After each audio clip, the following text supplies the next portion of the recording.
লোকসভা নিৰ্বাচনত আমাৰ সকলোৰে সহযোগত অকণমান ৰিজাল্ট ভাল কৰাৰ পাছত যদি কংগ্ৰেছ দলৰ অহংকাৰ হৈছে, যদি কংগ্ৰেছ দলে এতিয়া বিৰোধী ঐক্যমঞ্চৰ লগত আলোচনা নকৰাকৈ অকলশৰীয়াকৈ সিদ্ধান্ত ল'ব খুজিছে, তেতিয়াহ'লে নিশ্চিতভাৱে কংগ্ৰেছ দলৰ এই অহংকাৰ অসমৰ মানুহে গ্ৰহণ নকৰিব কথাটো। নমস্কাৰ, প্ৰতিদিন খবৰ চাই থকাৰ বাবে ধন্যবাদ। আৰু এই মুহূৰ্তত লৈছোঁ আজি ৰাতিপুৱাৰ বহুকেইটা গুৰুত্বপূৰ্ণ খবৰ। অসমৰ লগতে ভাৰতবৰ্ষৰ বিভিন্ন প্ৰান্তৰ পৰাই খবৰসমূহ যুগুতোৱা হৈছে আৰু এনেধৰণৰ খবৰসমূহ নিতৌ চাই থাকিবৰ বাবে ভিডিঅ'টোত এটাকৈ লাইক কৰি চেনেলটো ছাবস্ক্ৰাইব কৰি কাষৰ বেল আইকনটো প্ৰেছ কৰিবলৈ নাপাহৰিব। এতিয়া আগবাঢ়িছোঁ আমি বাতৰিৰ মাজলৈ। প্ৰথমে দিব ওলাইছোঁ এক গুৰুত্বপূৰ্ণ খবৰ।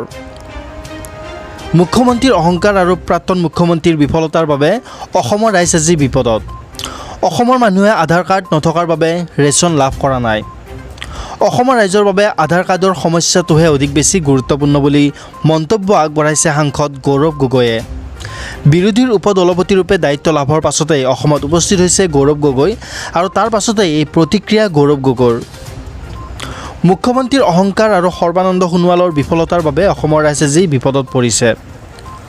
অহংকাৰ আৰু বিফলতা হৈছে বৰ্তমান অসম চৰকাৰৰ অনিয়মতা। কেন্দ্ৰীয় আৰু ৰাজ্য চৰকাৰক তীব্ৰ সমালোচনা কৰিছে সাংসদ গৌৰৱ গগৈয়ে আৰু বৰ্তমান বিজেপি চৰকাৰৰ বিৰুদ্ধে আমি অধিক শক্তিশালী হৈ মাত মাতি যাম বুলি উল্লেখ কৰিছে। কা আইন ৰূপায়ণ সন্দৰ্ভতো মন্তব্য আগবঢ়াইছে যোৰহাটৰ কংগ্ৰেছ সাংসদ গৌৰৱ গগৈয়ে। অসমত কা আইনৰ কেতিয়াও কোনো ধৰণৰ প্ৰয়োজন নাই। যোৰহাটবাসী ৰাইজক ধন্যবাদ আৰু কৃতজ্ঞতা জনাইছে সাংসদগৰাকীয়ে। যোৰহাটবাসী ৰাইজৰ মৰম আৰু আশীৰ্বাদৰ বাবে পুনৰ সাংসদ হ'ব পাৰিলোঁ বুলি মন্তব্য আগবঢ়াইছে গৌৰৱ গগৈয়ে। আৰু ৰাইজৰ মৰমৰ বাবে আজি মই দলৰ গধুৰ দায়িত্ব পালন কৰিবলৈ সক্ষম হৈছোঁ। লগতে তেওঁ কেইবাটাও বিস্ফোৰক মন্তব্য আগবঢ়াইছে হিমন্ত বিশ্ব শৰ্মা আৰু সৰ্বানন্দ সোণোৱালৰ বিৰুদ্ধে। সেই মন্তব্য আমি চমুকৈ শুনাব বিচাৰিছোঁ। বৰ্তমানৰ মুখ্যমন্ত্ৰী হিমন্ত বিশ্ব শৰ্মা ডাঙৰীয়া অহংকাৰ আৰু প্ৰাক্তন মুখ্যমন্ত্ৰী সৰ্বানন্দ সোণোৱাল ডাঙৰীয়াৰ বিফলতাৰ কাৰণে এটা অসমৰ ৰাইজ আজি বিপদত আছে। আৰু এই অহংকাৰ আৰু এই বিফলতাৰ এটা ডাঙৰ উদাহৰণ হৈছে এই বৰ্তমান চৰকাৰৰ অনিয়মতা। এতিয়া আগবাঢ়িছোঁ আমি পৰৱৰ্তী খবৰৰ মাজলৈ। আৰু আজি দ্বিতীয় খবৰটো এটা অতি গুৰুত্বপূৰ্ণ খবৰ, এটা অতি ভয়ংকৰ খবৰ। কিয়নো ৰাইজ আপোনালোক সাৱধান হওক। ভয়ংকৰভাৱে এতিয়া বৃদ্ধি পাইছে ৰাজ্যত জাপানীজ এনকেফেলাইটিছ। আৰু জাপানীজ এনকেফেলাইটিছত আক্ৰান্ত হৈ মৃত্যু হৈছে দুজনৰ আৰু বৰ্তমানলৈকে 12গৰাকীকৈ লোক আক্ৰান্ত হৈছে। সবিশেষ জনাইছোঁ আপোনালোকক এই মুহূৰ্তত। ৰাজ্যত বান বিভীষিকাৰ মাজতে এতিয়া জাপানীজ এনকেফেলাইটিছৰ প্ৰাদুৰ্ভাৱ। আৰু জাপানীজ এনকেফেলাইটিছ বঙাইগাঁৱত ভয়ংকৰভাৱে বৃদ্ধি পাইছে জাপানীজ এনকেফেলাইটিছ। আৰু জাপানীজ এনকেফেলাইটিছত আক্ৰান্ত হৈ মৃত্যু হৈছে দুজনৰ। ইতিমধ্যে দুগৰাকীকৈ লোকৰ মৃত্যু হৈছে আৰু বৰ্তমানলৈকে 12গৰাকী লোকৰ দেহত জাপানীজ এনকেফেলাইটিছ পোৱাৰ সন্দেহ প্ৰকাশ কৰা হৈছে। আৰু ইয়াৰে 3গৰাকীৰ দেহত ইতিমধ্যে জাপানীজ এনকেফেলাইটিছ ভাইৰাছ পোৱা নিশ্চিত হৈ পৰিছে। আৰু আক্ৰান্তসকলক জৰুৰীকালীনভাৱে সংকটজনক অৱস্থাত ICUত চিকিৎসাধীন কৰোৱা হৈছে। এটা অতি গুৰুত্বপূৰ্ণ খবৰ এই মুহূৰ্তত আপোনালোকক জনাই আছোঁ। কিয়নো ৰাজ্যত বান বিভীষিকাৰ মাজতে এতিয়া ভূতৰ ওপৰত দানৱ পৰা দি জাপানীজ এনকেফেলাইটিছৰ প্ৰাদুৰ্ভাৱ ঘটিছে আৰু বঙাইগাঁৱত ভয়ংকৰভাৱে বৃদ্ধি পাইছে জাপানীজ এনকেফেলাইটিছ। আৰু জাপানীজ এনকেফেলাইটিছত আক্ৰান্ত হৈছে, মৃত্যু হৈছে আৰু আক্ৰান্ত হৈছে 12গৰাকীকৈ লোক আৰু বৰ্তমানলৈকে 2গৰাকীকৈ লোকৰ মৃত্যু হৈছে। আৰু ইয়াৰে 3গৰাকীৰ দেহত ইতিমধ্যে যি 12গৰাকী লোকৰ আক্ৰান্ত হৈছে ইয়াৰে 3গৰাকীৰ দেহত ইতিমধ্যে জাপানীজ এনকেফেলাইটিছ ভাইৰাছ পোৱা নিশ্চিত হৈ পৰিছে। আৰু আক্ৰান্তসকলক অতি সংকটজনক অৱস্থাত ICUত চিকিৎসাধীন কৰোৱা হৈছে। আমাৰ হাতত এই মুহূৰ্তত চিকিৎসকৰ সেই বিস্ফোৰক মন্তব্য আছে, ভয়ানক মন্তব্য আছে। সেই মন্তব্য অলপ শুনাব বিচাৰিছোঁ। আমাৰ অসমৰ কিছু জিলাত জাপানীজ এনকেফেলাইটিছ ৰোগৰ আৰম্ভণি হৈছে আৰু আমাৰ হস্পিটেলতো 11 তাৰিখৰ পৰা 15 তাৰিখৰ ভিতৰত 4জন ৰোগী ভৰ্তি হৈছে। তাৰে এগৰাকী 11 তাৰিখে ভৰ্তি হৈছিল চিৰাং জিলাৰ আৰু তেওঁ 5 ঘণ্টাৰ পিছতে মৃত্যু খাবতিলে।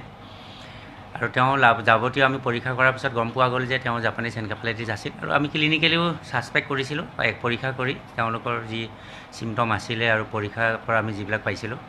আৰু 3গৰাকী লোক এতিয়া বৰ্তমান আমাৰ ICUত আছে। 3গৰাকীয়ে ভেণ্টিলেটৰত আছে। তাৰে এগৰাকী 22 বছৰীয়া যুৱক চিৰাং ডিষ্ট্ৰিক্টৰ, তেওঁ CSF জাপানীজ এনকেফেলাইটিছ পজিটিভ হৈছে। তেওঁৰ অৱস্থা খুব সংকটজনক।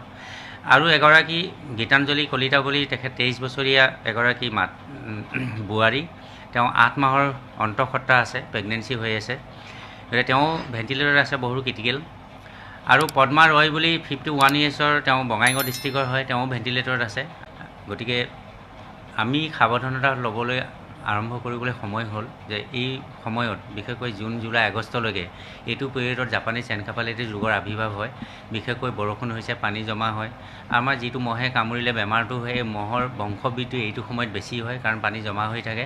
জমা হোৱা পানীত বিশেষকৈ খালী বটল হওক, নাৰিকলৰ বাকলি হওক বা ঘৰত সৰু হোৱা ড্ৰেইন হওক, জমা হোৱা পানী, ইভেন AC ভিতৰত জমা হোৱা পানীটো তেওঁলোকে মহটো বাস কৰে আৰু তেওঁ বংশবৃদ্ধি কৰে। গতিকে আমি জনসাধাৰণে এই জ্ঞানখিনি লাগে যাতে মহৰ কণ্ট্ৰল কৰিব পাৰোঁ আৰু সাৱধানতা অৱলম্বন কৰিব পাৰোঁ।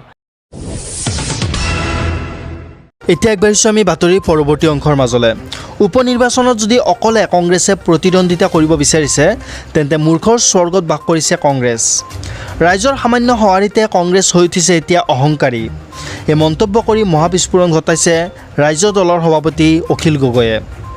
উপ নিৰ্বাচনত কংগ্ৰেছে অকলে নিৰ্বাচন খেলা বিষয়ক লৈ অখিল গগৈৰ মহাবিস্ফোৰণ। অহংকাৰী হৈ উঠিছে এতিয়া কংগ্ৰেছ দল। অখিল গগৈয়ে অভিযোগ তুলিছে কংগ্ৰেছৰ প্ৰতি, যদি কংগ্ৰেছৰ অহংকাৰ হৈছে তেন্তে এই অহংকাৰ কংগ্ৰেছৰ বাবে ভাল নহ'ব। বিৰোধী ঐক্যমঞ্চৰ লগত আলোচনা নকৰাকৈ অকলশৰীয়াকৈ সিদ্ধান্ত লোৱাটো ভুল। উপ নিৰ্বাচনত যদি কংগ্ৰেছে অকলে প্ৰতিদ্বন্দ্বিতা কৰিব বিচাৰিছে তেন্তে মূৰ্খৰ স্বৰ্গত বাস কৰিছে কংগ্ৰেছ। যদিহে এনে হৈছে তেন্তে এই অহংকাৰ কংগ্ৰেছৰ বাবে নিশ্চিতভাৱে পৰাজয়ৰ কাৰণ হৈ উঠিব পাৰে। যদি কংগ্ৰেছ দলে অকলে উপ নিৰ্বাচন খেলিম বুলি সিদ্ধান্ত লৈছে সেয়া ভুল সিদ্ধান্ত। লোকসভা নিৰ্বাচনত সকলোৰে সহযোগত আমাৰ যথেষ্ট ভাল হৈছিল, কিন্তু সামান্য সঁহাৰিতে কংগ্ৰেছে অহংকাৰ কৰিব নালাগে। কংগ্ৰেছ দললৈ কি আহ্বান জনালে ৰাজ্য দলৰ সভাপতি অখিল গগৈয়ে? তেওঁ কৈছে, আমি কংগ্ৰেছ দলৰ সৈতে ঐক্যবদ্ধ হৈ নিৰ্বাচন খেলি ৰাইজৰ সঁহাৰি লাভ কৰিছিলোঁ আৰু কংগ্ৰেছ দলে সামান্য সঁহাৰি লাভ কৰিছিল জনতাৰ। কিন্তু সামান্য সঁহাৰিত কংগ্ৰেছৰ অহংকাৰ হৈ উঠিব নালাগে কংগ্ৰেছ দল। এই ফলাফলক কংগ্ৰেছৰ বাবে ৰাইজৰ সমৰ্থন বুলি যদি ধৰি লৈছে তেন্তে মূৰ্খৰ স্বৰ্গত বাস কৰিছে কংগ্ৰেছ। কংগ্ৰেছৰ বাবে তেওঁলোকে লোৱা এই সিদ্ধান্ত অতি দুৰ্ভাগ্যজনক আখ্যা দিছে। অকলশৰীয়াকৈ খেলা বিষয়টো বিৰোধী ঐক্যমঞ্চত আলোচনা হ'ব লাগিব। যদি আলোচনা নোহোৱাকৈ তেওঁলোকে সিদ্ধান্ত গ্ৰহণ কৰিছে তেন্তে কিন্তু বিপদত পৰিব কংগ্ৰেছ। বিৰোধী ঐক্যমঞ্চত আলোচনা নকৰাকৈ সিদ্ধান্ত ল'লে পৰৱৰ্তী সময়ত আমাৰ পৰা সহযোগিতা লাভ নকৰিব আৰু প্ৰয়োজন সাপেক্ষে আমিও আমাৰ স্থিতি স্পষ্ট কৰি দিম বুলি জনাইছে ৰাজ্য দলৰ সভাপতি অখিল গগৈয়ে। এক হুংকাৰ প্ৰদান কৰিছে কংগ্ৰেছ দলক। কংগ্ৰেছ দলে অকলশৰীয়াকৈ উপ নিৰ্বাচন খেলিম বুলি যদি কৈছে তেন্তে তেওঁলোকৰ অহংকাৰ হৈছে, এয়া অখিল গগৈৰ মন্তব্য। অসমৰ ৰাইজে কংগ্ৰেছৰ অহংকাৰ কোনোপধ্যেই গ্ৰহণ নকৰে। কংগ্ৰেছৰ এনেধৰণৰ সিদ্ধান্তক আমি শক্তিশালী ৰূপে বিৰোধিতা কৰিম বুলি হুংকাৰ দিছে অখিল গগৈয়ে। লোকসভা নিৰ্বাচনত ৰাজ্যৰ দল কংগ্ৰেছ, AJP এই সকলো একেলগে মিলি নিৰ্বাচনত অৱতীৰ্ণ হৈছিল, কিন্তু নিৰ্বাচনৰ ফলাফলত ঠিক এমাহ পিছতে এনেদৰে অখিল গগৈয়ে কংগ্ৰেছৰ বিৰুদ্ধে হুংকাৰ প্ৰকাশ কৰা দেখিবলৈ পোৱা গৈছে।